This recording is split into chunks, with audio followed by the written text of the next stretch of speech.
प्रिय दर्शकों, नमस्कार। एक बार फिर से उपस्थित हूं आप सबके सामने शुक्रवार के विश्लेषण जन्म कुंडली का इस कार्यक्रम के अंतर्गत प्रजत नाम के एक जातक की कुंडली लेकर के आया हूं। आइए देखते हैं, कुछ ऐसी स्थितियां भी हो सकती हैं जो आपके कुंडली में बहुत सारी चीजें जो इन्हें देखने पर, इनकी कुंडली को देखने पर शायद आपको समझ में आ जाए। और ये एक ऐसा कार्यक्रम है जिसे बिल्कुल भी कमजोर नहीं समझना चाहिए, जिसे बिल्कुल भी इस मामले में ये सोच करके नहीं देखना चाहिए कि नहीं ये मेरी कुंडली नहीं है। अरे नहीं भाई, ये आपकी कुंडली नहीं है, पर हम जो मनुष्य हैं वो परमपिता की संतति हैं। तो जरा विचार कर लेना कि प्रत्येक व्यक्ति की कुंडलियां अलग अलग होती हैं और प्रत्येक व्यक्ति अलग ही होता है और प्रत्येक व्यक्ति की मुट्ठी बंद ही आती है। तो उसने कौन कौन से भाग्य खोल रखे हैं अपने मुट्ठी में, कौन कौन से चीज़ों को लेकर के वो उपस्थित हुआ है, ये जानना जरूरी है ना। जो चीज़ समझ में ना आ रही हो उसका उत्तर कुंडली दे देती है और निस्संदेह वो आपके मार्ग का प्रदर्शन करती है, वो दिखाती है कि क्या करना सही है और कब क्या करना गलत होगा। आइए शुरू करते हैं आज का कार्यक्रम। कहीं जाना नहीं है, मैं उपस्थित हूं। अब इनकी कुंडली का पंचांग सबसे पहले बता देता हूं। आइए शुरू करते हैं आज का कार्यक्रम।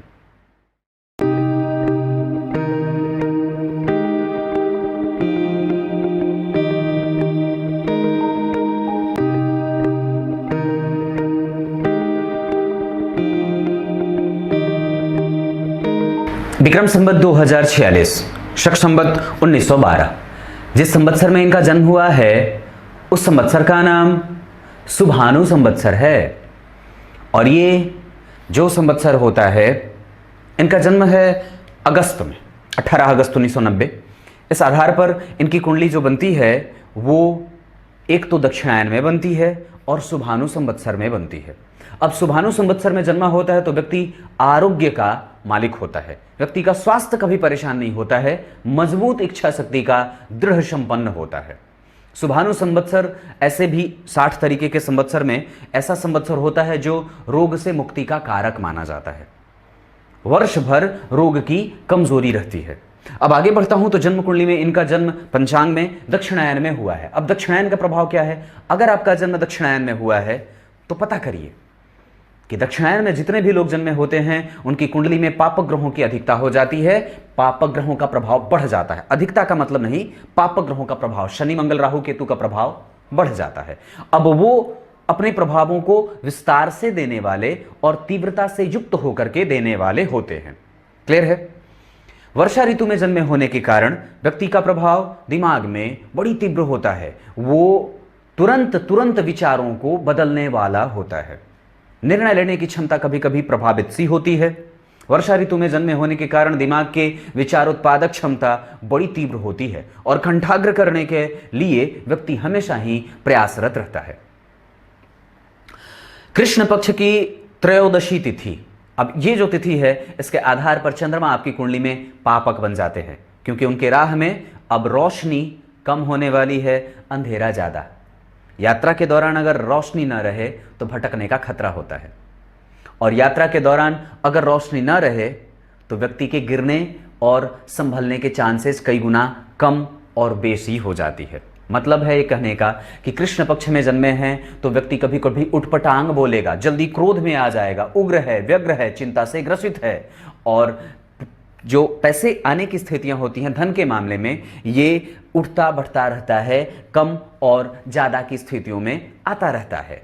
कृष्ण पक्ष में जन्मे होने के कारण संतान उत्पत्ति में कभी भी समस्या नहीं होनी चाहिए। दाम्पत्य अच्छा होता है, व्यक्ति का वैवाहिक जीवन और दाम्पत्य बेहतर की तरफ ही प्रत्येक दिन बढ़ता रहता है। व्यक्ति पत्नी के पीछे भागने वाला और प्रेम करने वाला होता है, सुंदरता का पालक और सुंदरता का पोषक होता है। ठीक है? शनिवार का जन्मा है, अब ये थोड़ी सी कमजोरी वाली बात हो जाती है। शनिवार को जन्मे लोग कुंठा से ग्रसित हो जाते हैं। वो लक्ष्य तो ऊंचे बना लेते हैं पर भागने को जो देखा जाता है, जब कई बार जब भागने की स्थिति होती है तो वो नहीं भाग पाता है। और कई बार ऐसी बातें देखने में आती हैं कि शनिवार का जन्मा जातक थोड़ा प्रभाव से कमजोर होता है। शनिवार को जो लोग जन्मे होते हैं वो इस वजह से कुंठा से ग्रसित हो जाते हैं क्योंकि वो लक्ष्य को कई बार भेद नहीं पाते हैं। इसके लिए आपको शनिवार को अगर आपका जन्म हुआ है तो निस्संदेह आप ऊंचे लक्ष्यों के विधाता होते हो, पर उसे पाने के लिए आपको तीव्र मेहनत भी करनी होगी और करनी ही चाहिए। मोटे नख होते हैं, मोटे बाल होते हैं, कई बार व्यक्ति बहुत लंबे शरीर का हो जाता है, पतला होता है, चौड़ा नहीं पतला होता है। शनिवार का जन्म है तो रुष्ट रहने वाला, हमेशा ही व्याधि से ग्रसित रहने वाला, हमेशा ही परेशानी में से युक्त रहने वाला, रोग से युक्त रहने वाला, समस्याओं से घिरा हुआ होता है और क्रूर भी होता है। हाँ, प्रैक्टिकल माइंडसेट का व्यक्ति होता है, ऑब्जर्वेटिव माइंडसेट का होता है, प्रत्येक चीज को एक अलग एंगल से देखने वाला होता है, दकियानुष नहीं होता, प्रैक्टिकल होता है, समझदारी से युक्त निर्णय लेता है। पर हाँ, निस्संदेह उसके पास उसके प्रभावों में मलिनता भी देखी जाती है। क्लियर है? आगे बढ़ता हूं। पुनर्वसु नक्षत्र, ये बढ़िया है और ये अच्छी बात है। पुनर्वसु नक्षत्र है तो अब यहां पे चूंकि शनि से प्रभावित था शनिवार का जन्म, तो और ऊपर से कृष्ण पक्ष, तो कृष्ण पक्ष में जन्मे होने के कारण व्यक्ति का मन मस्तिष्क थोड़ा सा कमजोर सा होगा, निर्णय लेने में दिक्कत, व्यक्ति को इम्यून में कमजोरी देखी जाती है, उसके शरीर के जो रोग से लड़ने की क्षमता होती है वो कई बार कमजोर सी हो जाती है। और उसके बाद पुनर्वसु नक्षत्र में जन्मा है तो अब चौड़ा भी हो जाएगा, तो लंबा था अब चौड़ा भी हो गया। और उसके बाद पुनर्वसु नक्षत्र में कई बार ये प्रभाव नहीं भी करता है, कई बार ये चीजें अगर लग्न पे कुंडली पे मंगल का प्रभाव रहा, सूर्य बुध की स्थिति ठीक रही तो बहुत ज्यादा ऊंचा नहीं होता है व्यक्ति, पर यह स्थिति बनती है। अब जरा विचार करिए तो व्यक्ति का जन्म पुनर्वसु नक्षत्र, शिक्षक बन जाए, पढ़ाने का काम कर ले, बैंकिंग की नौकरी कर ले, कुर्सी पे बैठ करके करने वाला काम कर ले, वाणी से संबंधित कोई काम कर ले, तो ये स्थितियां अच्छी होती हैं। व्यक्ति कहीं भी रहेगा अच्छे पद पे विभूषित होता है, नौकरी अच्छी कर लेता है। क्लियर है? अगर आगे भविष्य में कभी व्यापार करने की स्थिति बनती हो तो वाणिज्यकरण के हैं तो व्यापार कर सकते हैं। व्यतिपात योग ठीक नहीं होता, यह व्यक्ति को प्रभावित करता है बुरे तौर पे और निस्संदेह व्यक्ति की समस्याओं का कारण भी कई बार बन जाता है। योग अपने नाम के आधार पर ही परिणाम देते हैं और व्यतिपात योग कई बार मुश्किलों में व्यक्ति को डालने वाला होता है। आगे बढ़ के पता चलता है व्यक्ति का जन्म ब्राह्मण वर्ण में हुआ है, शुद्ध है, सात्विक है और कुरूप भी हो सकता है क्योंकि जन्म शनिवार को हुआ है। हाँ बिल्कुल, शनिवार को जो लोग जन्मे होते हैं उनके चेहरे पे कई बार दाग धब्बे के निशान भी देखने को मिलते हैं।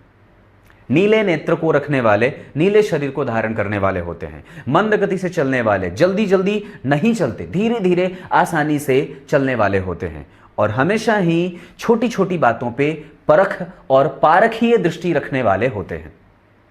ब्राह्मण वर्ण और देवगण के होने के कारण व्यक्ति झगड़ालू नहीं है, संशय रहती है, चीजों को समझने में मिष्ठान प्रिय है, मीठा भोजन इसे ज्यादा पसंद है, लोगों से मिलना, बातें करना, उनसे प्रेम से पेश आना, यह सब चाहता है। पर कई बार कुंडली में ग्रह की स्थिति अगर कमजोर होगी तो यह सब असंभव सा हो जाता है। बात समझ में तो आ रही होगी।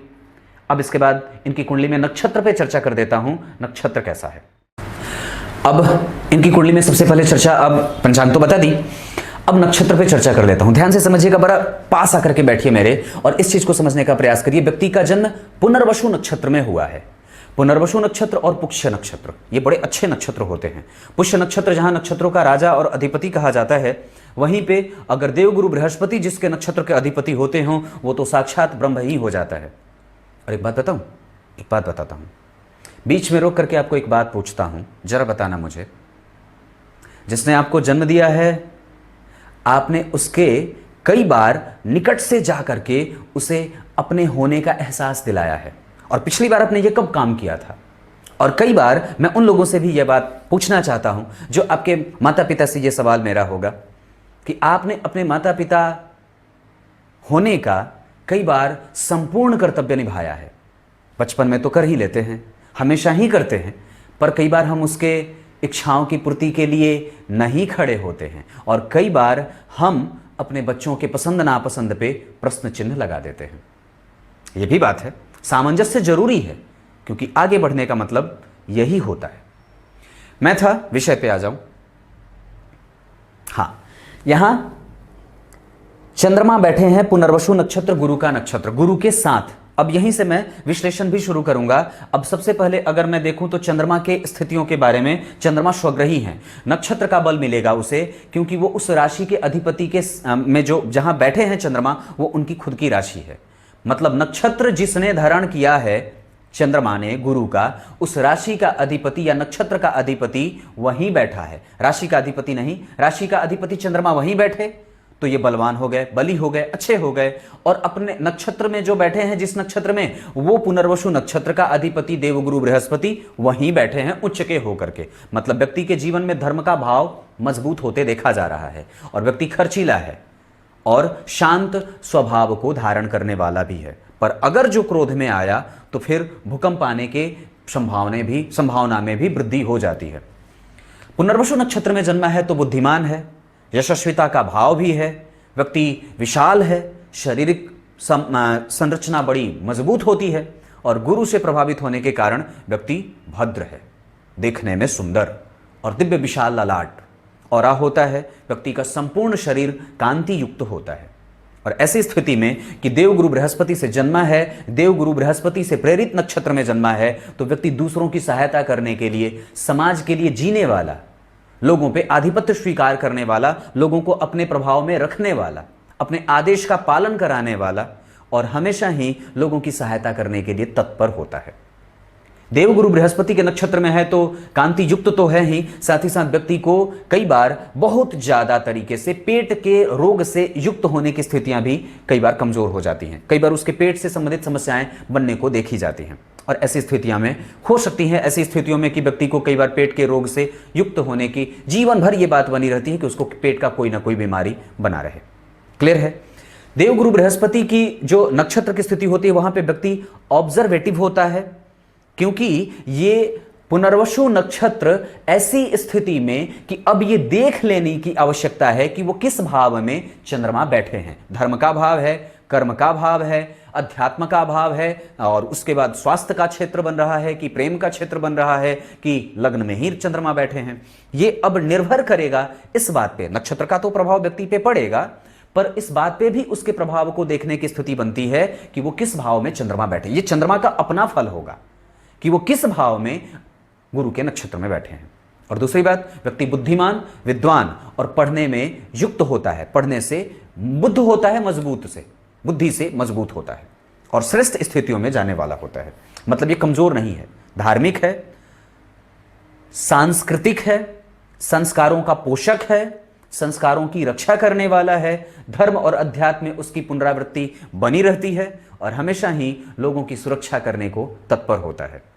अपने से बड़े बुजुर्ग और महात्मा की सेवा करने वाला, ब्राह्मणों का आदर करने वाला, अपने नित्य प्रतिदिन के कामों में ब्राह्मणों का और पूर्वजों का आशीर्वाद ग्रहण करने का आकांक्षी होता है। अब आगे इनकी कुंडली में सबसे पहले चर्चा सूर्य की कर लेता हूं। आइए अब आपको सबसे पहले इनकी कुंडली में नवग्रहों में ग्रहों के राजा सूर्य की स्थितियों के बारे में बता देता हूं। सूर्य सबसे पहले डिग्री के आधार पर अगर देखते हैं तो ये बैठे हैं दशम स्थान में, स्वयं की राशि में। वृश्चिक लग्न की कुंडली के लिए सूर्य दशम स्थान के अधिपति होते हैं। वृश्चिक राशि कैसे? 8वें नंबर की राशि कौन सी? वृश्चिक राशि। इसके अधिपति कौन? मंगल। और मंगल लग्न के अधिपति होते हैं। उनकी दूसरी राशि कहां बनेगी? जन्म कुंडली के छठे भाव में, जहां लग्न के अधिपति होकर के और छठे भाव में बैठे हैं। पर इनकी चर्चा हम मंगल पे जब आएंगे तब करेंगे। अभी हमारी बात सूर्य पे हो रही है। स्वग्रही है, मतलब अगर ग्रह अपने राशि का हो जाए तो बलवान हो जाता है और वो अच्छा होता है। और साथ ही साथ वो सूर्य और बुध दोनों एक साथ बैठे हैं। वो बुध बैठे हैं जो कहां के अधिपति हैं? वो बनते हैं लाभ भाव के अधिपति, आय भाव के अधिपति और दशम भाव के अधिपति का एक साथ आना व्यक्ति के जीवन में महाभाग्यशाली योग का निर्धारण करता है। ध्यान से समझते जाइएगा, मैं बिल्कुल एकदम क्लियर से आपको बताना चाहता हूं। 1 डिग्री 22 कला के सूर्य, मघा नक्षत्र, केतु का नक्षत्र, ये धार्मिक बनाएगा, प्रवृत्ति अच्छी देगा। समझते जाइएगा बस। सूर्य 1 डिग्री 22 कला, ये बाल अवस्था के हो गए। मतलब अब बाल अवस्था का ग्रह हुआ, जिस नक्षत्र में बैठा है उस नक्षत्र का अधिपति इनकी कुंडली में धार्मिकता के भावना से व्यक्ति को ओतप्रोत रखेगा, अनुभव देता है, अनुभव गम्य बनाता है, बोध गम्य बनाता है। व्यक्ति तुरंत ही लोगों को समझने वाला और हलक में हाथ डाल करके उसके मन की वृत्तियों को समझने का अवसर प्रदान करता है। ये केतु सबसे ज्यादा अनुभवी प्लैनेट होते हैं और वृद्ध भी। और साथ ही साथ ये व्यक्ति को एक्स्ट्रा रिस्पॉन्सिबिलिटी देते हैं, काम ज्यादा। जब भी केतु की दशा चलेगी व्यक्ति कम पैसे पे ज्यादा मेहनत करेगा और कई बार व्यक्ति को परीक्षाओं से गुजरना पड़ता है। परिस्थितियां कुछ ऐसी प्रतिकूल होती हैं जब भी सूर्य की दशा आएगी, क्योंकि नक्षत्र केतु का है जो कि धर्म भाव में बैठा है उच्च के गुरु के साथ। और ऐसी स्थिति में कि केतु भी पुष्य नक्षत्र में बैठे हैं, शनि के नक्षत्र में। अब शनि को देखिए तो शनि जन्म कुंडली में शुक्र के नक्षत्र में, भेद नहीं है, तीनों का संबंध अलग अलग हो रहा है। इस वजह से कि सूर्य का संबंध केतु के नक्षत्र में बना, पर केतु चले गए शनि के नक्षत्र में और शनि चले गए शुक्र के नक्षत्र में। ये तीनों का कॉम्बिनेशन नहीं बना, तीनों ही अलग अलग फल करेंगे और तीनों स्वतंत्र होकर के फलदायी होंगे। सूर्य केतु के नक्षत्र में बैठे हैं, व्यक्ति का कॉन्फिडेंस लेवल कमजोर हो सकता है, वो कंफ्यूजन में भी रह सकता है, पर कैरियर को लेकर के व्यक्ति को कभी भी कंफ्यूजन में रहने की कोई आवश्यकता नहीं है, क्योंकि दशम स्थान बली है। इस कुंडली को अगर आप ध्यान से समझते हैं तो इस कुंडली का सबसे जो बेहतर पक्ष बन रहा है वो जन्म कुंडली का दशम स्थान है। यहां से व्यक्ति अपने कैरियर को और अपने कर्म को इतनी ऊंचाइयों पर ले जाकर के स्थापित करने की क्षमताओं से भरा पूरा है, जहां उसे किसी को भी देखने की आवश्यकता नहीं है। उसका क्षेत्र मजबूत है और बलवान भी है। साथ ही साथ जन्म कुंडली में जिस नक्षत्र में सूर्य बैठे हैं, ऐसी स्थिति में व्यक्ति को कई अवसर में जाने वाला, और व्यक्ति कई बार ऐसी स्थिति में अपने आप को प्रूफ करने की स्थितियों में चला जाता है, जहां उसे कई बार ऐसे काम दिए जाते हैं जो उसके बस की बाहर की बात होती है, पर उस व्यक्ति में ऐसी क्षमता है। अगर ये नहीं है तो आपको निकाल लेना चाहिए और निखार लेना चाहिए, क्योंकि आपके विधाता ने इस बात को ये बात दे रखी है कि व्यक्ति के पास कई प्रकार के प्रभावशाली और प्रभावित करने के गुण विद्यमान हैं। यह बात सूर्य की थी। दशम स्थान में बैठे हैं, ये मजबूत हैं, श्रेष्ठ हैं, राजा के सदृश ही व्यक्ति को बना देते हैं, नृपतुल्य बनाते हैं। ध्यान से समझिएगा, इधर देखिए मेरी तरफ, नृपतुल्य ही बनाते हैं। जितने प्रकार के कर्म व्यक्ति करना चाहता है आसानी से कर सकता है, किसी की चिरौरी नहीं करेगा, जो मन में होगा वही करेगा और आदेश देने में भरोसा करता है। कलम की ताकत से मजबूत होता है, क्योंकि बुद्ध बुद्धिमान होकर के वहीं उसे बिठा रहे हैं। सूर्य दशम स्थान में दिग्बली होते हैं। अपने प्रभावों को मजबूत करने के लिए ये व्यक्ति को माता से कभी कभी वैचारिक मतभेद बनाते हैं। माता का स्वास्थ्य कई बार परेशान रहता है, पत्नी का स्वास्थ्य कई बार परेशान होता है, पत्नी से वैचारिक मतभेद देने वाला होता है। दूर देश की यात्रा करने के लिए व्यक्ति को कई बार प्रेरित होने की आवश्यकता हो जाती है। अगर व्यक्ति दूर जाए, बाहर निकल करके कोई भी काम कर ले तो बड़ी अच्छी बात होती है। बात समझ में तो आ रही होगी ना। अब चंद्रमा पे आता हूं। आइए अब आपकी बात चंद्रमा से मिला देता हूं। चंद्रमा इनकी कुंडली में कैसे हैं और आपकी कुंडली में कैसे हैं, जरा देखना तो। कहीं वो कृष्ण पक्ष के तो नहीं है, चतुर्दशी के। अगर वो चतुर्दशी के हो जाएंगे तो थोड़े कमजोर हो जाएंगे। हाँ, पक्की पक्की बात है। अब एक बात आपको बताता हूं। चंद्रमा इनकी कुंडली में जैसे भी फल करेंगे, ध्यान से समझिएगा, ये प्रोजेक्ट है जिसे आप लोगों को हल करने का अवसर मिल रहा है। वृश्चिक लग्न की कुंडली के लिए चंद्रमा भाग्य भाव के अधिपति हैं। ये गुरु का कर्म स्थान होता है। गुरु यहाँ पे अच्छे परिणाम देने वाले, गुरु का ये क्षेत्र होता है, यहाँ के गुरु कारक होते हैं, वहीं बैठे हैं। यहाँ के राशि के अधिपति यहीं बैठे हैं, साथ ही साथ यहाँ पे शुक्र बैठे हैं। तो गुरु, शुक्र, चंद्रमा और केतु, ये सभी के सभी ग्रह शुभ ग्रह की राशि में बैठने के कारण, उच्च के गुरु होने के कारण, गुरु और शुक्र के एक साथ होने के कारण, राशि के अधिपति के उसी राशि में बैठे होने के कारण और शुभ ग्रहों के नक्षत्र में बैठने के कारण, केतु भी 3 शुभ ग्रहों के साथ बैठ करके शुभता का प्रभाव दिखाएगा। और साथ ही साथ जन्म कुंडली में चंद्रमा यहां पे व्यक्ति को ऐसा बना देने वाले होंगे, ये मृतप्राय हैं हालांकि, क्योंकि 2 डिग्री 49 कला के हैं। नक्षत्र का बल इनको मिल रहा है, क्योंकि नक्षत्र के अधिपति भाग्य भाव में उच्च के हो रहे हैं। और व्यक्ति के धार्मिक होने का, प्रामाणिक होने का, मददगार होने का, सबके द्वारा पूजित और पूजा जाने वाला, सबको ही आदर करेगा। ऐसा कोई भी व्यक्ति नहीं है जो आपको अनादर की दृष्टि से देखे या आपका अनादर करे। अगर ऐसी स्थिति समाज में आपकी बन रही है तो निसंदेह आपको सुधार करने की आवश्यकता है, क्योंकि आपकी कुंडली में विधाता ने यह कभी भी बनाया नहीं है कि आप किसी के द्वारा अपेक्षित हों। पक्की बात है, मजबूत हो आप और इच्छा शक्ति संपन्न है, संपन्नता की स्थिति में जा रही है, तो कभी भी अपने आप को कमजोर समझने की कोई आवश्यकता नहीं है। परमात्मा का संपूर्ण आशीर्वाद आपके साथ है। यह पूर्वजों का भाव होता है श्रीमान। और एक बात बताता हूं, जैसी स्थिति मैं देख रहा हूं चंद्रमा की, यहां से व्यक्ति को संपूर्ण देने वाले हैं। अगर वो थोड़े बलवान और हो जाते हैं ना तो और भी मजबूत हो जाते, लेकिन वो कमजोर हो रहे हैं। किस मामले में? क्योंकि उनको पक्ष का बल नहीं मिल रहा है। चंद्रमा साहसी होता है, चंद्रमा साहस से युक्त ग्रह होता है। और जरा एक बात समझते जाइएगा, अगर जा रहे हैं और जाने का विचार कर रहे हो तो, कि मेरी कुंडली तो है नहीं तो देखने की तो आवश्यकता है नहीं, पर पता नहीं पंडित जी क्या बरबर किए जा रहे हैं। पर एक बात बताता हूं, जरा निकट से आकर के समझना। चंद्रमा सर्वाधिक साहसी ग्रह इसलिए कहा जाता है क्योंकि वो थकता नहीं है। हाँ, अब जरा विचार करो कि दुनिया के संपूर्ण और ब्रह्मांड के संपूर्ण चराचर और जीव से संपूर्ण चीजें जो भी उसके क्षेत्र में आती हैं वो सबको प्रभावित करता है, चाहे वो चींटी हो चाहे मगरमच्छ। हाँ, क्योंकि उसके अंदर इतनी ताकत है कि वो संपूर्ण ग्रहों में तीव्रता से गति कर लेता है और तुरंत तुरंत अपनी स्थितियों को बदल लेता है। किसके अंदर इतनी क्षमता है जो अपनी स्थिति को तुरंत तुरंत बदल सके? वो है चंद्रमा, क्योंकि वो साहस से युक्त है। उसे पता है कि वो संपूर्ण ब्रह्मांड की तुरंत ही तीव्रता से यात्रा कर सकता है। तो ये चंद्रमा आपकी कुंडली में मजबूत हैं, अच्छे हैं, थोड़े से बलहीन हैं, इस वजह से शिव जी को मना लीजिएगा। शिव जी के पास जाकर के सफेद पुष्प की माला अर्पित किया करिए, लाभ होगा। और कुंडली को यूं ना लिया करो, ये वो बंद डिब्बा है जिसे आप खोलोगे तो जैसी आपकी मन स्थिति होती है डब्बे को खोलते समय, वही ये निकाल करके सामने से रख देती है। अगर वो डब्बा खुला और मानसिक वृत्तियां अच्छी हैं तो निसंदेह आप श्रेष्ठ बन जाओगे, और अगर बुरी वृत्तियों से युक्त होकर के कुंडली को खोलते हो और पढ़ते हो तो निसंदेह कुंडली कमजोर हो जाती है। पक्की बात है। चंद्रमा यहां पे धर्मज्ञ, श्रेष्ठ, मजबूत, संस्कारी, श्रेष्ठ, शुद्ध और प्रबुद्ध बनाने वाला, बुद्ध और चैतन्य बनाने का प्रभाव दिखाता है। वो गुरु के साथ है, इस वजह से व्यक्ति को श्रेष्ठ बनाने से कभी भी कमजोर नहीं करेगा और निस्संदेह व्यक्ति को पूर्वजों का लाभ, भाग्य का लाभ और उच्च शिक्षा का लाभ, डिग्रियां धारण करने वाला, प्रैक्टिकल सोच को लेकर के आगे बढ़ने वाला, भावनाओं से भरा हुआ होता है। क्लियर है? आइए अब आपको इनकी कुंडली में मंगल कैसा फल कर रहा है, और ये जो बताने वाला हूं वो शायद आपको भी समझ में आ जाए। इनकी कुंडली के लिए लग्न के अधिपति हैं, जाकर के जन्म कुंडली में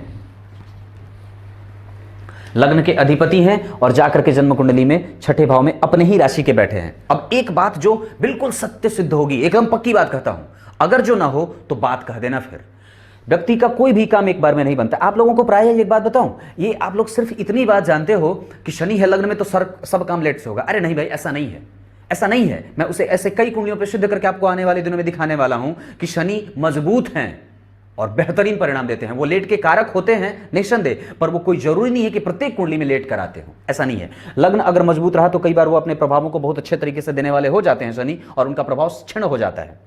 लग्न के अधिपति जन्म कुंडली में स्वयं की राशि में छठे में, अब व्यक्ति का एक काम 3 बार में बनेगा। एक ही परीक्षा को 3 बार देगा और एक ही काम को 3 बार, 4 बार, 5 बार करेगा, तब जाकर के उसका काम बनेगा। पर हां, व्यक्ति के अंदर इस भाव की प्रबलता रहेगी, इस बात की प्राबल्य की स्थिति देखी जा रही है कि वो थकेगा नहीं, हारेगा नहीं, मजबूती से खड़ा रहेगा। और दुश्मनों के लिए तो ये व्यक्ति देख ले, फूंक मार दे तो उड़ जाए दुश्मन। हां, और अगर अकेला भी रहे तो दुश्मन के घर में घुस करके मार के निकल जाए और फिर किसी को पता भी न चले कि किसने ये कौन काम किया है, क्योंकि ये लग्नेश हैं, छठे भाव में बैठे हैं, प्रतिष्ठापन्न बनाते हैं, व्यक्ति को परिस्थितियों में मजबूती देते हैं। किसी भी प्रकार से व्यक्ति को कभी भी किसी बुरी परिस्थिति से लड़ने की ताकत मजबूती से उपस्थित होती है। व्यक्ति की कुंडली में प्रतियोगिता समाया हुआ है, ऋण समाया हुआ है, ऋण ले पर दे नहीं, क्योंकि चंद्रमा कमजोर है। सूर्य जन्म कुंडली में बाल अवस्था के थे। अब ऋण जब भी देखना होगा तो सूर्य को देखना है, चंद्रमा को देखना है, मंगल को देखना है और छठे भाव को देखना है। 4 चीजों को देखने के बाद ही आपको ऋण लेने देने का काम करना होगा। तो यहां पे मंगल बैठे तो हैं पर ये कमजोर हैं, क्योंकि 29 डिग्री के हैं, मृतप्राय हो जाएंगे, स्वग्रही होकर के लग्नेश मृतप्राय। इस वजह से व्यक्ति के पास इस बात की प्रबलता देखी जाएगी कि उसका अंतर्मन उसके साथ होगा। क्यों होगा? क्योंकि लग्न में ही लग्न के अधिपति छठे में बैठे हैं, प्रतियोगिता उसके जीवन में समाई रहेगी और प्रत्येक समय उसको प्रतियोगिता में गुजारना ही होगा। पर चूंकि गुरु उच्च के हैं, लग्न को देख रहे हैं, सफलता भी देंगे। क्योंकि गुरु शुक्र के साथ हैं तो व्यक्ति को ज्ञानी भी बनाएंगे। क्योंकि गुरु चंद्रमा के साथ हैं तो गुरु का बल बढ़ जाता है, क्योंकि गुरु को मन का लाभ मिल जाता है। अरे भाई, चंद्रमा मन है ना, तो चंद्रमा मन है और गुरु उसके साथ बैठ गए, तो गुरु और चंद्रमा जब एक साथ बैठते हैं तो किसका बल बढ़ेगा? तो गुरु का बल बढ़ेगा, क्योंकि गुरु को मन का लाभ मिला। तो इस वजह से यहां पे गुरु खुश हो जाएंगे, प्रसन्न हो जाएंगे। उच्चस्थ गुरु हंस योग त्रिकोण भाव में लगाएंगे और मंगल से गुरु केंद्र में है भाई मेरे, लग्नेश से गुरु केंद्र में और उस उच्च के गुरु की लग्न के ऊपर दृष्टि। तो ऐसी स्थितियों में कि मंगल से चंद्रमा केंद्र में, मंगल से गुरु केंद्र में, मंगल से शुक्र और मंगल से केतु केंद्र में, ऐसी स्थिति में जो निगेटिविटी यहां पे मंगल को मिल रही थी अब वो संतुलित होते हुए देखी जाएगी, अब वो कमजोर नहीं रहेंगे। बात समझ में तो आ रही है ना? अब वो कमजोर नहीं रहेंगे, अब वो अपने प्रभावों को विकसित करेंगे और निस्संदेह व्यक्ति में जीवटता का भाव भी प्रदर्शित करेंगे। क्यों? क्योंकि व्यक्ति का धर्म और दशम स्थान मजबूत हो रहा है ना, धर्म भाव मजबूत और व्यक्ति का कॉन्फिडेंस लेवल बढ़ा, क्योंकि सूर्य बुध यहां पे इस भाव को बली बना रहे हैं। उसके आगे का घर का अधिपति उसके साथ आकर के महाभाग्यशाली योग बनाया। बुध एकादशवें भाव के अधिपति थे, दशम में बैठे सूर्य जैसे पराक्रमी और मजबूत ग्रह के साथ आत्मविश्वास व्यक्ति का लबालब है। और चूंकि लग्न के अधिपति छठे भाव में जाकर के व्यक्ति को इतना ज्यादा एग्रेसिव बना देंगे और साथ ही साथ लग्न पे दृष्टि डालकर के व्यक्ति के अंदर इतना ज्यादा ऊर्जा से संपन्न बना देंगे, क्योंकि गुरु भी देख लिए 5वीं दृष्टि से, मंगल भी 8वीं दृष्टि से, और यहां पे तो सूर्य बुध मजबूत हो ही रहे हैं और यहां पे गुरु और चंद्रमा का बल मिला, गुरु को और बल मिल रहा है। तो इस वजह से गजकेशरी योग, चंद्रमा और मंगल का एक दूसरे के साथ केंद्र में जाना, चंद्रमा यहां मंगल यहां, ये दोनों एक दूसरे से केंद्र में आकर के व्यक्ति को धन का, मान का, पद का, प्रतिष्ठा का, आयु का, संपूर्ण जो चीजें चौथे भाव से विचार करी जाती हैं उसका वो सुख देंगे। ये बड़ी अंतर्मन की बात है जिसे समझना बड़ा आसान नहीं है। और आप लोगों को तो जो कुंडलियां दिखाई जाती हैं ना, मैं बताता हूं, जरा निकट आना, आप लोगों को जो विश्लेषण करे और कराए जाते हैं, गारंटी देता हूं वो सिर्फ भुलाए जाते हैं। आपको तो लॉलीपॉप दिया जाता है, असली चीज तो बताया नहीं जाता। उसमें तो सिर्फ 15 से 20 मिनट में कुछ भी बोल दो, वीडियो बन गई, बाकी चीजें खत्म। गारंटी है मेरी, ये बात है। यहां यह देखना जरूरी है कि इस भाव का संबंध कैसा बना। चंद्रमा से मंगल केंद्र में हो, मैंने इस पे कार्यक्रम बना रखा है, अगर हो सके तो महत्वपूर्ण ज्योतिषीय कार्यक्रम वाला प्लेलिस्ट देख लेना आप लोग। चंद्रमा मंगल केंद्र में संपूर्ण चीजें देते हैं। अगर ये कमजोर हो रहे होंगे तो इनका प्रभाव बढ़ेगा, क्योंकि गुरु से केंद्र में है। लग्न से या केंद्र में जो भी ग्रह गुरु से केंद्र में आ जाता है उसका बल स्वतः बढ़ जाता है, तो उसके अंदर जितनी भी निगेटिविटी आती है वो सब खत्म हो जाती है। क्लियर है?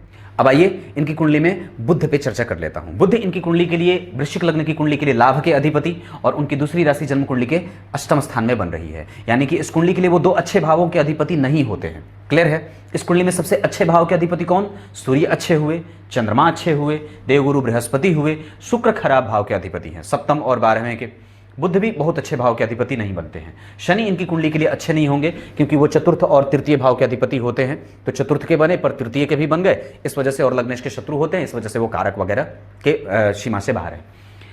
बुध यहाँ पे 27 डिग्री 33 कला उत्तरा फाल्गुनी नक्षत्र, सूर्य का नक्षत्र। पहले नक्षत्र का प्रभाव जरा गौर करिएगा। ये व्यक्ति को बुद्धिमान बनाता है, हाँ, और तार्किक बनाता है, अन्वेषणकर्ता बनाता है, और राजा के सदृश, राजा के निकट रह करके क्लरिकल जॉब करने वाला बनाता है। बैंकिंग की नौकरी कर ले व्यक्ति, लिपिक का काम कर ले, क्लर्क उसी को बोलते हैं ना, लिपिक जो होता है क्लरिकल। उसके बाद वो कर सकता है, सुपरवाइजर बन सकता है, सुपरवाइज करना। उसके बाद वो कंप्यूटर पे बैठ करके कोई भी काम कर सकता है, बैंकिंग का काम कर सकता है, सीए के साथ बैठ करके काम कर सकता है, वाणी से संबंधित, कोर्ट कचहरी से संबंधित सारा कारोबार कर सकता है। यह चीज बनती है। यह नक्षत्र का प्रभाव था। और बुध लाभ के अधिपति होकर के महाभाग्यशाली योग लगाए, पर वो अष्टम के भी अधिपति हैं। इन दोनों भावों का फल वो दशम में जाकर के कर रहे हैं, यानी कि व्यक्ति के जीवन में बुध की दशा जब भी चले तो व्यक्ति ऊपर नीचे आएगा। और बुध चूंकि अष्टम स्थान के अधिपति और लाभ के अधिपति हैं, जीवन में व्यक्ति घूसखोरी भी करेगा, और अगर करना चाहे तो कर सकता है, क्योंकि अष्टम भाव रिश्वतखोरी का होता है, एकादशवां भाव सूद पे पैसे चलाने का होता है। यहां का अधिपति अगर दशम में आ रहा हो तो निसंदेह व्यक्ति को इन दोनों चीजों से परिपूरित करने वाला और कई तरीके से ऑक्टोपस की तरह दिमाग चलाने वाला होता है। आठों दशों दिशाओं में वो देखेगा और धन कमाने के लिए भागेगा। धन कमाने के लिए भागते व्यक्ति को देखा है, मैंने देखा है और रोज देख रहा हूं। यहां सूर्य और बुध जन्म कुंडली में दशम स्थान में, दशम स्थान को बलि स्वरूप दे रहे हैं। उस बुध की 7वीं दृष्टि यहां माता के साथ संबंधों में और माता को नशों से संबंधित समस्याओं से ग्रसित रखने वाला भी बनाता है। हड्डियों से संबंधित माता को रोग, थायराइड की समस्या कई बार ज्यादा होती देखी जाती है। व्यक्ति के जीवन का लाभ उसे मिलता रहेगा और उसे कभी भी किसी भी तरीके से प्रभावित होने की कोई आवश्यकता नहीं है। यह भाव बली है, मजबूत है और कमजोर नहीं है। बुध जन्म कुंडली में कमजोर हैं, पर डिग्री के आधार पर अगर वो 27 डिग्री के हैं, मंगल भी मृतप्राय, बुध भी मृतप्राय, चंद्रमा भी कमजोर हो रहे थे, डिग्री के आधार पर सारे ग्रह कमजोर होते देखे जा रहे हैं। इस वजह से ग्रह बैठे अच्छे हैं पर उनके प्रभावों में निम्नता भी देखी जा रही है, पर उनके दोषों का शमन भी साथ साथ होता जा रहा है। जैसे मैंने मंगल के बारे में बताई थी, पर यहां पे बुध व्यक्ति को संपूर्ण तरीके से सपोर्ट करने वाले ग्रह के रूप में बन रहे हैं। यहां पे अष्टम के अधिपति होकर के दशम में बैठे हैं। कभी कभी व्यक्ति के जीवन में लाभ की स्थिति अचानक ही पैदा करते हैं। बुध की दशा में व्यक्ति पैतृक संपत्ति का लाभ अर्जित करना चाहे तो कर सकता है। बुध की दशा में व्यक्ति कुछ नया काम करना चाहता है तो रुक जाए, ना करे। बुध की दशा में व्यक्ति नौकरी बदलने का काम करना चाहता है, कर सकता है। बुध की दशा में व्यक्ति पैतृक संपत्ति को प्रयास करने का कोई शुरुआती स्टेप लेना चाहता है तो ले सकता है, पर उसमें उसको मिलने की संभावना भी कई बार बढ़ती है। पर अगर वो मजबूत होते तो उसी दौरान मिलता और उसी दौरान लाभ भी हो जाता, पर वो थोड़ा कमजोर हो रहा है, इस वजह से देर से उसके फल करने की संभावना बढ़ रही है। क्लियर है? ये बुध सब चीज ठीक दे रहा है। लाभ का अधिपति होकर के महाभाग्यशाली योग, ये कई बार बोल चुका हूं, अब गुरु पे आता है। देवगुरु बृहस्पति वृश्चिक लग्न की कुंडली के लिए धन भाव के अधिपति और पंचम भाव के अधिपति होते हैं। ये इस कुंडली के लिए कारक हो जाते हैं। और जरा विचार करिएगा तो वो बैठे भी बड़े अच्छे भाव में हैं। अपने ही खुद के घर में सुख भाव के अधिपति को स्थान दिया है और खुद धर्म का भाव लिया है। और ये व्यक्ति को बार बार इशारा करके बता रहे हैं, डरना मत, धर्म तुम्हारे साथ है, अध्यात्म तेरे साथ है, इसका पालन करता रह, तुझे कोई भी छू भी नहीं सकता है। क्योंकि स्वयं शुक्र जो कि डेली बेसिस के इनकम के भाव के अधिपति होते हैं, व्यक्ति का प्रतिबिंब मजबूत होता है, व्यक्ति की पत्नी अच्छी होती है। और साथ ही साथ व्यक्ति की कुंडली में अगर देवगुरु बृहस्पति की चर्चा हम करते हैं जो कि पुष्य नक्षत्र में बैठे हैं और वहां पे वो डिग्री में 6 अंश 16 कला के हैं। पुष्य नक्षत्र ये व्यक्ति को प्रैक्टिकल सोच को रखने वाला बनाता है। व्यक्ति ऊंची शिक्षा को अर्जित करने का प्रयास करता रहता है। क्यों? क्योंकि राहु की दृष्टि है। तो देवगुरु बृहस्पति के प्रभावों में कमजोरी भी होगी। एक बात बताता हूं, जरा समझिएगा। देवगुरु बृहस्पति हर बार यही बिलबिला करके प्रार्थना करते हैं, हे विधाता मेरी स्थिति कभी भी राहु केतु के साथ ना करना, पर वो है, पर बड़ा कमजोर है। राहु भी यहां पे कमजोर नहीं है, वो मजबूत हैं, क्योंकि स्वग्रही होकर के बैठे हैं। ये शनि की राशि को बैठे हैं, शनि इनके निकट है। तो जिस राशि में बैठे हैं शनि की राशि में, उस राशि का अधिपति उनसे निकट होकर के राहु का बल वृद्धि कर रहा है। और साथ ही साथ उस राहु की 5वीं दृष्टि जन्म कुंडली में उच्च की पड़ रही है, इस वजह से दाम्पत्य को खराब होने से वो बचाएगा। गौर करिएगा, यहां पे राहु की दृष्टि खराब नहीं होगी क्योंकि यहां पे शुक्र की राशि बनी है। यही तो समझने वाली बात है। सिर्फ राहु की दृष्टि खराब नहीं होती है भाई मेरे, ना, वो उच्च की दृष्टि डाल रहा है। यहां का अधिपति उच्च के गुरु के साथ बैठा है, यहां का अधिपति शुक्र के साथ बैठा है। दाम्पत्य बेहतर है, पत्नी सुंदर श्रेष्ठ कुलीन घर की आती है और बेहतर आती है, पढ़ी लिखी बुद्धिमान और विदुषी आती है, क्योंकि वो शुक्र और गुरु दोनों एक साथ आकर के बैठे हैं। अनुभव गम्य होगी, वो शिक्षा देने वाली और आपके बुरे वक्तों में आपके साथ कंधे से कंधा मिला करके चलने वाली होती हैं। शुक्र और गुरु जन्म कुंडली के 7वें भाव पे अगर राहु की दृष्टि होगी तो व्यक्ति की पत्नी उस पर आश्रित रहने वाली होती है, खुद का काम कई बार नहीं करती है। और खुद का काम नहीं करने के कारण ऐसी स्थितियों में कई बार व्यक्ति को कई प्रकार से अपने हाथ पांव हिलाने डुलाने पड़ते हैं। काम बढ़ता है क्योंकि सूर्य यहां पे केतु के नक्षत्र में, बुध जो है वो उत्तरा फाल्गुनी के नक्षत्र में बैठे हैं, सूर्य के नक्षत्र में, ये बलवान है, बुध अच्छे हैं। यहां पे राहु की दृष्टि स्वग्रही होकर के बैठा है, शनि की राशि में बैठा, अपनी राशि मानता है, उसकी उच्च दृष्टि पड़ी, यहां का अधिपति भाग्य में गया, उच्च के गुरु के साथ, चंद्रमा के साथ, बल बड़ा बढ़िया। और पत्नी जो होगी वो एक पतिव्रता होती है, सौभाग्यशालिनी होती है, आयु में वृद्धि देने वाली होती है, धर्म का मान करने वाली और मान रखने वाली होती है। क्लियर है? ये गुरु की बात थी। 7वीं दृष्टि यहां राहु गुरु का संयोग राहु को थोड़ी सी स्थिति में ऐसे लेके जाकर के स्थापित करने की स्थितियों में बन रहा है जहां गुरु वो राहु जब उनको देखेंगे तो उनके प्रभावों में थोड़ी सी कमजोरी भी लाएंगे। हालांकि वो राहु पराक्रम भाव में बैठे हैं, व्यक्ति को छोटे भाई बहनों से कई बार झगड़े फसाद और लड़ाई की स्थितियों में भी लेके जाते हैं, पर ये राहु का अपना एक सामान्य सा प्रभाव रहेगा। पर यहाँ पे राहु जातक के लिए मेहनत करने की स्थितियों को प्राबल्य देते हैं, उसकी प्रबलता बढ़ा रहे हैं। राहु की दृष्टि यहाँ, ये बता रहा हूं, राहु भी अभी इसी के साथ, राहु के यहाँ पे धर्मज्ञ और पितरों का आशीर्वाद प्राप्त करने वाला, और यहां से उनकी 9वीं दृष्टि यहां पड़ेगी, व्यक्ति को कई प्रकार से लाभ अर्जित करने में सहयोगी सिद्ध होती है। कन्या राशि को देख रहे हैं ना, और बुध वहां के अधिपति होकर के 4th भाव को देख रहे हैं, लग्न से केंद्र में है, लाभ का अधिपति दशम में आकर के लाभ की स्थितियां पैदा कर रहा है, कर्म में लाभ, कर्म का लाभ, कर्म से लाभ। क्लियर है? तो गुरु की स्थिति ठीक है इनके लिए, गुरु यश कीर्ति सम्मान। क्यों? क्योंकि उस गुरु की 9वीं दृष्टि यहां भी तो पड़ेगी जो उनकी खुद की राशि है 12 नंबर की। तो इस वजह से चूंकि वो उनके पास बल है अपना, और वो बुद्धिमान भी हैं, और उनके पास अनुभव भी है काम का, पक्की बात है, क्योंकि गुरु और शुक्र अनुभवी बनाते हैं, व्यक्ति को विद्या संपन्न बनाते हैं, तार्किक बनाते हैं, खोजकर्ता बनाते हैं, अन्वेषणकर्ता बनाते हैं, उच्च शिक्षा का मालिक बनाते हैं। क्लियर है? धर्मम से युक्त व्यक्ति का जीवन काल होता है। अब शुक्र की चर्चा कर लेता हूं। अब आपकी मुलाकात शुक्र से करवा देता हूं। शुक्र इनकी कुंडली के लिए 4 नंबर की राशि में बैठे हैं। ये शत्रु के साथ बैठे हैं क्योंकि शुक्र और चंद्रमा यहां पे शत्रुता का भाव रखेंगे। 11 अंश के हैं, ये ठीक है कुंडली में। और नक्षत्र की अगर बात कर लेता हूं तो वो इनकी कुंडली में बैठे हैं पुष्य नक्षत्र में। अच्छा हाँ, ये तो यहां भी देख सकता था, शुक्र तो पुष्य नक्षत्र में बैठे हैं। तो शुक्र यहां पे 11 अंश 37 कला ये वृद्ध हो जाएंगे अवस्था में, 11 डिग्री के हैं। ये आपको बात पता चल गई होगी क्योंकि ये सम संख्या की राशि है, ये बात अब बताने वाली नहीं है। तो शुक्र जो है वो 11 अंश 37 कला के वृद्ध होकर के बैठे हैं, पर वो गुरु के साथ बैठे हैं। अब यहां पे व्यक्ति को लाभ कैसे होगा? मैंने अभी एक स्टेप पीछे क्या बात करी थी कि व्यक्ति के भाइयों को रोग से युक्त रखेंगे और संबंधों में कई बार कमजोरी देंगे। वो राहु का अपना एक प्रभाव रहेगा। पराक्रम से व्यक्ति को धन अर्जित करते देखा जाएगा, विलंब से पराक्रम का फल मिलता जाता है, देर से पराक्रम का फल। जीवन का उत्तरार्ध जो होता है वो कई बार, पूर्वार्ध जो होता है वो कई बार कष्ट से बीतता है और व्यक्ति प्रत्येक पल अपने आप को मजबूत करने के लिए खुद के पैरों पर खड़ा होने का, किसी से मदद न लेने की स्थिति में होता है। उसे किसी की मदद और फोकट में कोई भी चीज उसे पसंद नहीं आती है। वो खुद से ही अर्जित करना चाहता है और सबको मदद करने के लिए तत्पर रहता है। अब यहां पे शुक्र के प्रभाव को जब हम समझते हैं तो शुक्र पुष्य नक्षत्र में बैठे हैं। ये शनि का नक्षत्र होता है और शनि धन भाव में बैठे हैं वक्री होकर के। 25 अंश के हैं, ये संपूर्ण रूप से यहीं का फल करेंगे। इसकी चर्चा अभी बाकी है। तो शुक्र पुष्य नक्षत्र में बैठे शनि के नक्षत्र में व्यक्ति ब्याज देने वाला हो जाता है। ब्याज पे पैसे चलाए, सूद पे पैसे चलाए। ऐसा कौन सा व्यक्ति है जिसको ये पैसे ना दे सकता हो? सभी लोग इसके कर्ज से युक्त होते हैं, सब इनके कर्जों के दबे रहते हैं। और यहां पे व्यक्ति का धर्मज्ञ होना व्यक्ति के अच्छे अच्छे लोगों को दांत खट्टे करने की स्थितियों में ले जाकर के व्यक्ति को स्थापित करते हैं धर्म के मामले में। उसे कुछ भी ज्ञात नहीं है, पर कभी भी उसको इस बात का एहसास कभी भी किसी को नहीं होने देगा कि उसे कुछ भी याद नहीं है, और नहीं कभी उसे कभी इस बात का एहसास होने देता है समाज के किसी भी व्यक्ति को कि उसके पास ज्ञान की अधिकता नहीं है।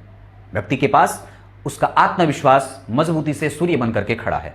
ये बात बनती है। शुक्र यहां पे श्रेष्ठ पत्नी, श्रेष्ठ दाम्पत्य, श्रेष्ठ आय और प्रत्येक दिन आय को खोलने वाले बन रहे हैं। उस शुक्र की दृष्टि यहां पड़ेगी। ऐसी स्थितियों में व्यक्ति को भाई का लाभ, भाइयों से लाभ और साथ ही साथ व्यक्ति को भाइयों से धन का लाभ भी मिलेगा। उसके साथ व्यक्ति को शुक्र की स्थिति, चूंकि उनकी सप्तम भाव में राशि बन रही है, इस आधार पर व्यक्ति प्रत्येक दिन कुछ न कुछ कमा लेगा। ऐसा काम करे। मैंने क्या बात करी थी?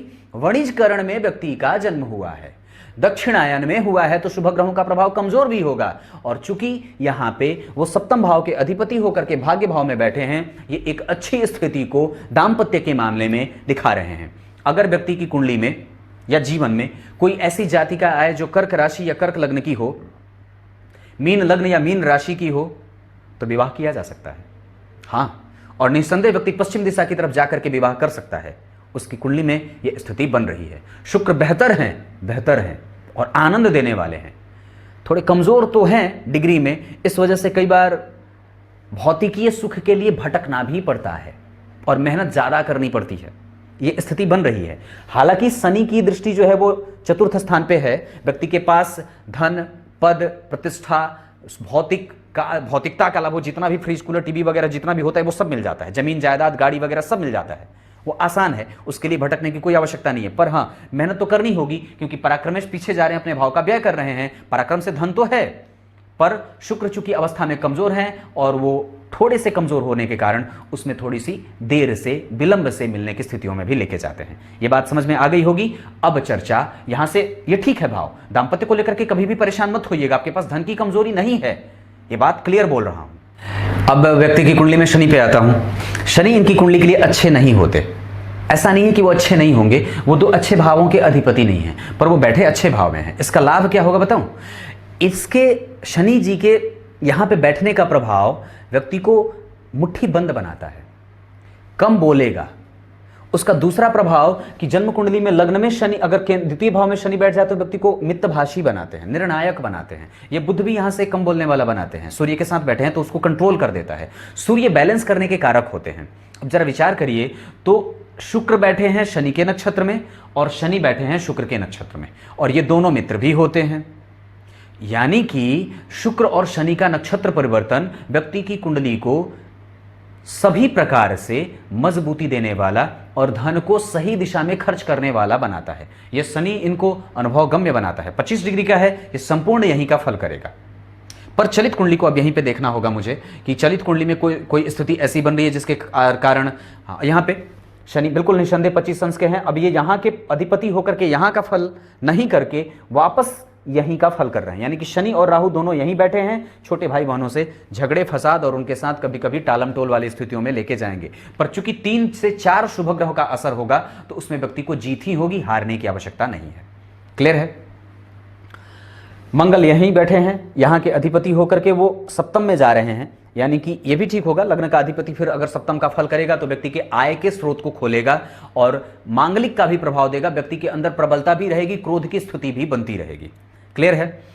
अब जरा विचार करिए तो बुध जो हैं वो चलित कुंडली में एकादशवें में ही जा रहे हैं, ये तो और भी अच्छी बात है। लाभ भाव को भद्र योग का प्रभाव दिख रहा है और सूर्य यहाँ पे दशमस्थ दिग्बली, यानी कि सूर्य स्वग्रही, बुध स्वग्रही, गुरु उच्च के, शुक्र चंद्रमा स्वग्रही और राहु मित्र की राशि में, शनि जो है वो बिल्कुल स्वग्रही। तो 5 ग्रह स्वग्रही हो गए ना जी। बुध भी 1, सूर्य भी 2, गुरु भी 3 और मंगल भी 4, शनि भी 5। अब ऐसी स्थितियों में कि जहां 5 ग्रह स्वग्रही हो जाते हैं तो व्यक्ति को संपूर्ण सुख मिल जाता है। अब उसके लिए ये सवाल बहुत छोटे हो जाते हैं कि नौकरी में पदांतरण कब होगा और पत्नी की स्थिति कैसी रहेगी, व्यक्ति का सुख कैसा है, प्रमोशन कैसा होगा, नौकरी का, ये सब खत्म। अब ये सब पूछने की आवश्यकता ही खत्म हो जाती है। ये स्थिति बड़ी अच्छी है। और आपकी कुंडली में एक बात जो मैंने बता रखी है कि शुक्र और शनि का नक्षत्र परिवर्तन सबसे बड़ा परिवर्तन कहा जाता है।